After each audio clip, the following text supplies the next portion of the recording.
नमस्कार मित्रों, स्वागत है आपका हमारी चैनल में। आज आपकी समझ वनवास के दौरान केवट और प्रभु श्री राम का रोचक प्रसंग आपकी समझ प्रस्तुत कर रही हूँ।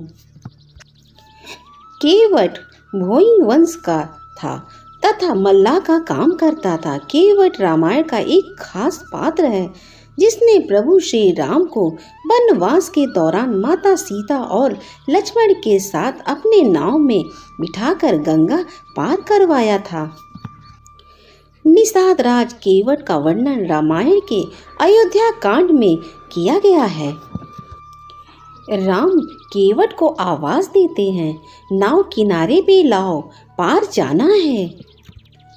मगी नाव ना केवटू आन, कहाई तुम्हारा मरूं मैं जान।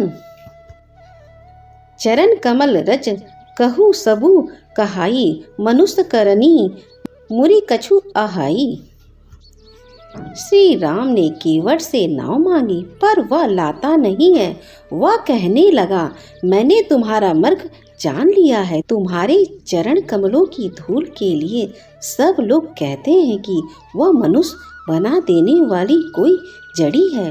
वह कहता है कि पहले पांव धुलवाओ, फिर मैं नाव पर चढ़ाऊंगा।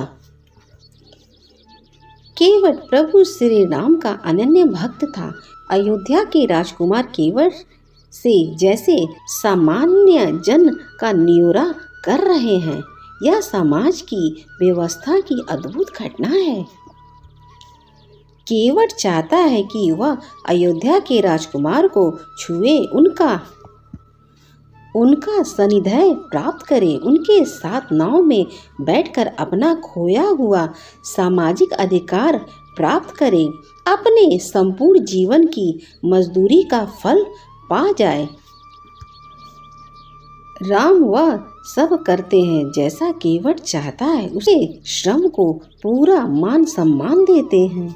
केवट राम राज्य का प्रथम नागरिक बन जाता है। राम त्रेता युग की संपूर्ण समाज व्यवस्था के केंद्र में है।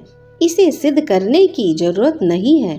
उसके स्थान को समाज में ऊंचा कर देते हैं। राम की संघर्ष और विजय यात्रा में उसके दाएं को बड़पन देते हैं। त्रेता के संपूर्ण समाज में केवट की प्रतिष्ठा करते हैं। रामचरितमानस का प्रसंग। जब भगवान श्री राम जी को 14 वर्ष का वनवास हुआ था और राम जी देवी सीता जी एवं लक्ष्मण जी के साथ सरयू नदी पर पार करने के लिए नाव से उसे उस पार जाने के लिए केवट से कहते हैं कि वैसे तो रामचरितमानस के हर पात्र अपने आप में एक देवता का स्थान रखते हैं, परंतु उन चरित्रों में कुछ चरित्र ऐसे हैं जो सर्वश्रेष्ठ हैं। उनमें से एक है केवट, जिनकी भक्ति बड़ी पावन और शुद्ध रही है, जो तंत्र मंत्र के रूप में नहीं थे, जो वस्त्र वेशभूषा में नहीं थे, परंतु मन हृदय कर्म और वचन से शुद्ध साधु थे, जिन्हें पूजा भाव भी नहीं आता था। ऐसे ही एक साधु थे केवट, जिन्होंने तीनों लोकों के पालनहार की नैया पार लगाई थी। गुह राज निषाद जी ने अपनी नाव में प्रभु श्री राम को गंगा के उस पार पर उतारा था। वे केवट थे, अर्थात नाव खेने वाले गुह राज निषाद जी की नाव में जब प्रभु श्री राम विराजते हैं तो क्या हुआ। निषाद राज ग्रह मछुआरे और नाविक के मुखिया थे।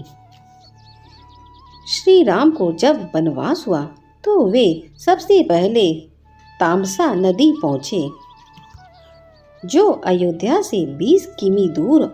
इसके बाद उन्होंने गोमती नदी पार की और सिंहवेरपुर पहुँचे, जो निषाद राज ग्रह का राज था।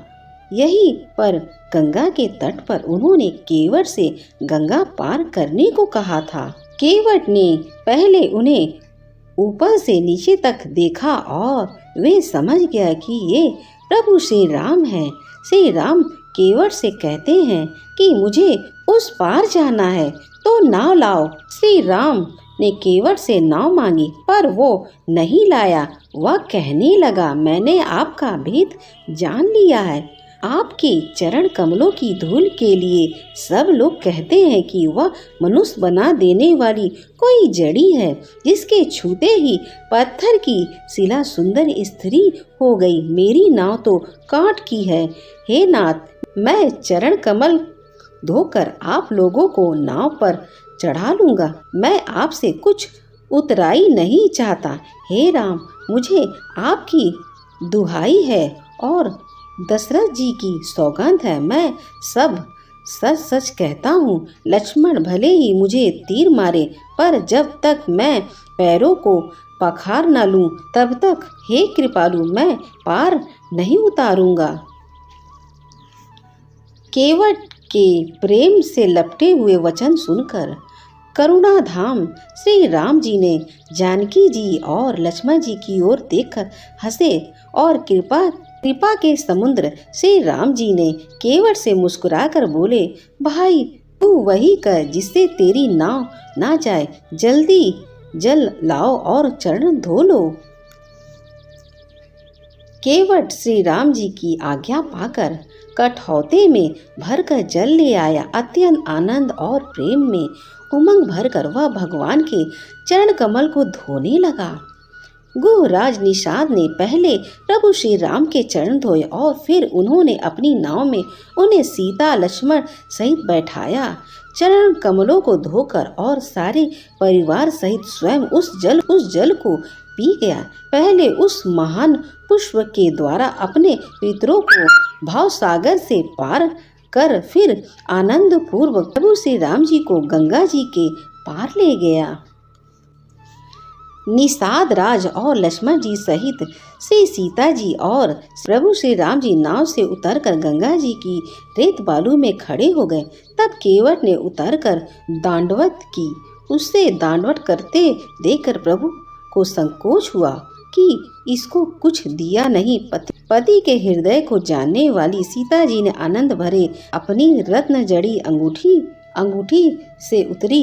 कृपालु श्री राम जी ने केवट से कहा, नाव की उतराई ले लो। केवट ने व्याकुल होकर चरण पकड़ लिया।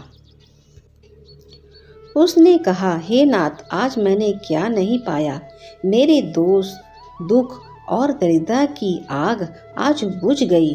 मैंने बहुत समय तक मजदूरी की। विधाता ने आज बहुत अच्छी भरपूर मजदूरी दे दी।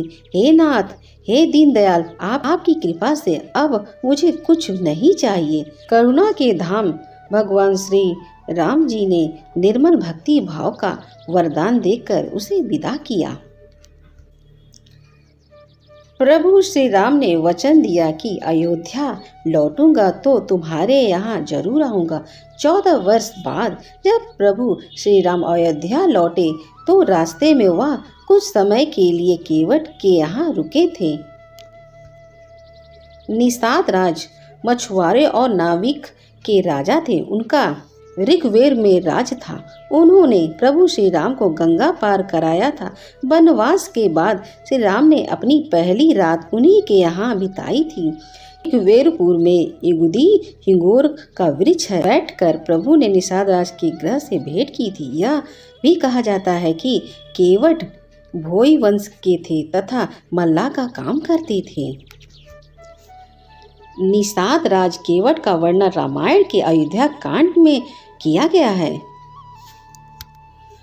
मगी नाव केवटु आन, कहाई तुम्हारा मरमु में जान। चरण कमल रज कहू, सबु कहड़ी मनुष्य करनी, मुरी कछु आहाई। निषाद राज अपनी पूर्व जन्म में कछुए थे। एक बार की बात है, उसने मोज के लिए शेषशैया पर शयन कर रहे भगवान विष्णु के अंगूठे का स्पर्श करने का प्रयास किया। उसके बाद एक युग से भी ज्यादा वक्त तक कई बार जन्म लेकर उसने भगवान की तपस्या की और अंत में त्रेता में निषाद के रूप में विष्णु के अवतार भगवान श्री राम के हाथों मोक्ष पाने का प्रसंग बना। राम को जब वनवास हुआ तो वे सबसे पहले तामसा नदी पहुँचे, जो अयोध्या से 20 किमी दूर है। इसके बाद उन्होंने गोमती नदी पार की और प्रयागराज से 20-22 किलोमीटर दूर से ऋग्वेदपुर जो निषाद राजगृह का राज्य था। यहीं पर गंगा के तट पर उन्होंने केवट से गंगा पार करने को कहा। इलाहाबाद से 20 मील दूर पश्चिम की ओर स्थित स्थान प्राचीन समय में ऋग्वेदपुर नाम से परिज्ञात था। रामायण में इस नगर का उल्लेख आता है। यह नगर गंगा घाटी के तट पर स्थित है। धर्म अध्यात्म संबंधी यह लेख आपको कैसा लगा? अपनी प्रतिक्रिया जरूर भेजें। प्रतिक्रियाओं के साथ ही धर्म अध्ययन से जुड़ने का सुझाव लेख भी हमें ईमेल करें। अगर मेरी वीडियो आपको अच्छी लगी तो हमारे चैनल को सब्सक्राइब करें। आज आपके समझ के कई माता का चरित्र चित्रण आपकी समझ प्रस्तुत कर रही हूँ। केकई माता केकई नरेश की पुत्री थी तथा महाराज दशरथ की तीसरी पटरानी थी। यह अनुपम सुंदरी, बुद्धिमती, साध्वी और श्रेष्ठ वीरांगना थी। महाराज दशरथ की 3 पटरानियां थीं, कौशल्या, सुमित्रा और केकई। वे इनमें से सर्वाधिक प्रेम करते थे। इन्होंने देवसुर संग्राम में महाराजा दशरथ के साथ सारथी का कार्य कर अनुपम शौर्य का परिचय दिया था और महाराजा दशरथ के प्राणों की 2 बार रक्षा की थी। यदि शंभासुर से संग्राम में महाराज के साथ महारानी केकई ना होती, उनके प्राणों की रक्षा असंभव थी। महाराजा दशरथ ने अपनी प्राण रक्षा के लिए इनसे 2 वर मांगने का आग्रह किया और इन्होंने समय पर मांगने की बात कहकर टाल दिया। इनके लिए पति प्रेम के आगे संसार की सारी वस्तुएं तुच्छ थीं। रामायण महाकाव्य के अनुसार महारानी केकई भगवान श्री राम से सर्वाधिक स्नेह करती थी। श्री राम के युवराज बनने जाने का संवाद सुनते ही वे आनंद मगन हो गईं। मंत्रा के द्वारा यह समाचार पाते ही इन्होंने उसे अपना अमूल्य आभूषण प्रदान किया और कहा, मंत्रे, तूने मुझे बड़ा ही प्रिय समाचार सुनाया है। मेरे लिए श्री राम अभिषेक के समाचार से बढ़कर दूसरा कोई समाचार नहीं हो सकता। इसके लिए तू मुझसे जो भी मांगेगी मैं अवश्य दूंगी। माता केकई के पुत्र भरत थे। इसी से पता लगता है कि ये श्री राम से कितना प्रेम करती थी। इन्होंने मंत्रा की विपरीत बात सुनकर उसकी जीभ खींचने की बात तक कह दी। इनके श्री राम वन गमन से निर्मित बनने का मुख्य कारण श्री राम की प्रेरणा से देव कार्य के लिए सरस्वती देवी द्वारा इनकी बुद्धि का परिवर्तन कर दिया जाना। महारानी केकई ने भगवान श्री राम की लीलाओं में सहायता करने के लिए जन्म लिया था। यदि श्री राम अभिषेक हो जाता तो वन गमन के बिना श्री राम का ऋषि मुनियों को दर्शन, रावण वध, साधु परित्राण, दुष्ट विनाशक, धर्म संरक्षण आदि अवतारों के मुख्य कार्य नहीं हो पाते। इससे स्पष्ट है कि केकई जी ने श्री राम की लीलाओं में सहयोग करने के लिए जन्म लिया था। इसके लिए उन्होंने चिरकालिनी, पापनी, कुलचनी आदि नामों से संबोधित किया गया। चित्रकूट में जब माता केकई और राम से एकांत में मिले तब इन्होंने अपने नेत्रों में आंसू भरकर उनसे कहा, हे राम, माया से मोहित होकर मैंने बहुत बड़ा अपकर्म किया है।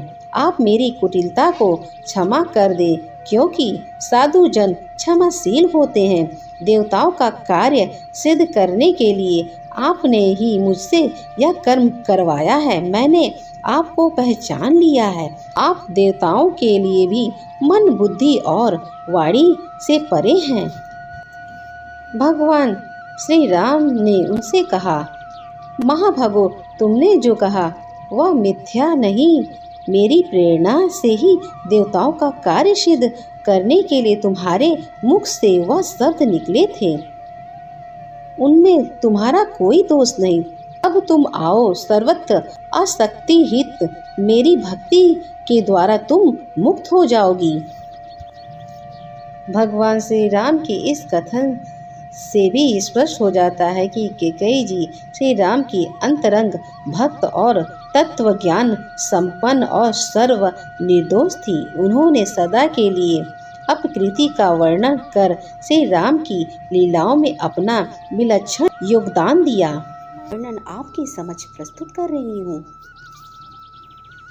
वाल्मीकि रामायण के उत्तर कांड के अनुसार आज भरत मिलाप पर्व है।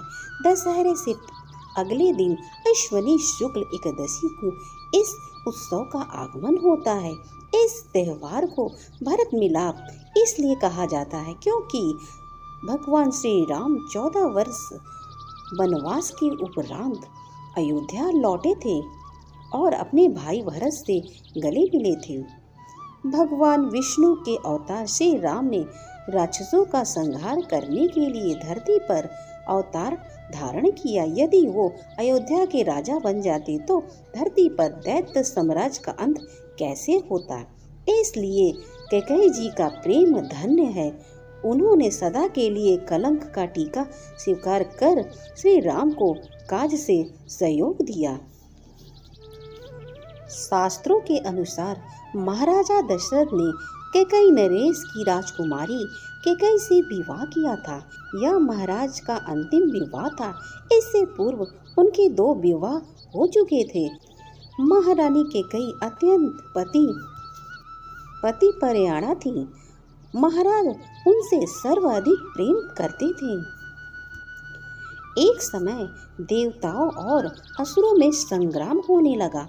महाराजा दशरथ को देवराज इंद्र ने अपनी सहायता के लिए आमंत्रित किया। महारानी कैकेयी भी युद्ध में उनके साथ गई। घोर युद्ध करते हुए महाराजा दशरथ थक गए तथा अवसर पाकर असुरों ने उनके सारथी को मार डाला। कैकेयी माता ने आगे बढ़कर रथ की लगाम को अपने मुख में ले लिया और वह धनुष चढ़कर बाणों की वर्षा करते हुए अपने पति की रक्षा करने लगी। महाराजा सावधान हुए और दूसरा सारथी आया। तब महारानी अपने स्थान से हटी। साहस कैकेयी जी ने देखा कि शत्रु के बाण से रथ का धुरा कट गया। वह रथ से कूद पड़ी और धुरे के स्थान पर अपनी पूरी भुजा लगा दी। दैत्य पराजित होकर भाग गए।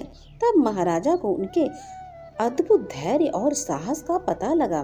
देव वैद्यों ने महारानी की घायल भुजा को शीघ्र ही ठीक कर दिया। महाराज दशरथ ने प्रसन्न होकर 2 बार अपनी प्राण रक्षा करने के लिए महारानी को 2 वर देने का वचन दिया। महाराज के आग्रह करने पर मुझे जब आवश्यकता होगी तब मैं आपसे मांग लूंगी। यह कहकर उन्होंने बात को टाल दी। एक दिन महारानी कैकेयी की दासी मंथरा दौड़ी दौड़ी आई। उसने महारानी से कहा, रानी, कल प्रातः काल महाराज ने श्री राम को युवराज बनाने की घोषणा की है। आप बड़ी भोली हैं। आप समझती हैं कि आपको महाराज सबसे अधिक चाहते हैं। यह सब चुपचाप हो गया है और आपको पता ही नहीं। तेरे मुख में घी शक्कर, हाँ, मेरा राम कल युवराज होगा। यह मंगल समाचार सुनने के लिए मैं तुम्हें यह हार पुरस्कार में प्रदान करती हूँ, कैकेयी जी ने प्रसन्नता से कहा। मंथरा ने कुटिलता से कहा, अपना हार रहने दीजिए। कौन भरत युवराज हो गए जो आप उपहार देने लगी हैं। राजा आपसे अधिक प्रेम करते हैं, इसलिए कौशल्या जी आपसे ईर्ष्या करती हैं।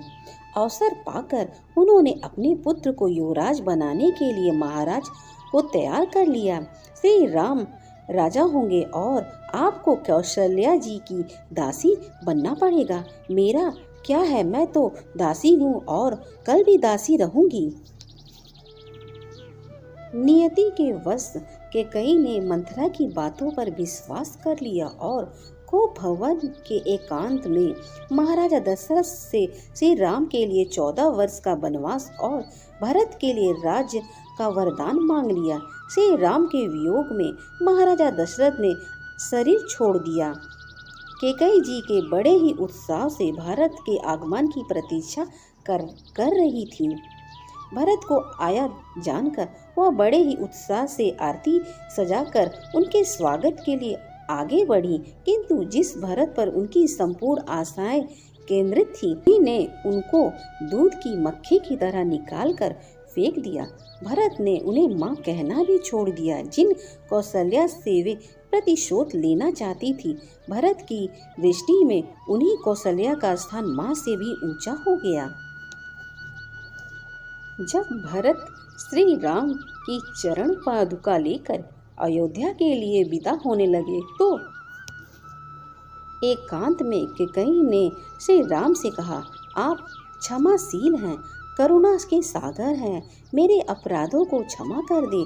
मेरा हृदय अपने पाप से दग्ध हो गया है। मैंने कोई अपराध नहीं किया है। संपूर्ण संसार की निंदा और अपयश लेकर भी आपने मेरे और देवताओं के कार्य को पूर्ण किया है। मैं आपसे अत्यंत प्रसन्न हूँ।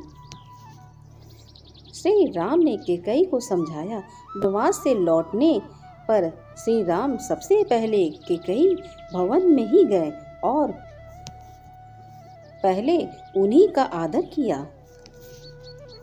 अगर मेरी वीडियो आपको अच्छी लगी तो हमारे चैनल को सब्सक्राइब करें।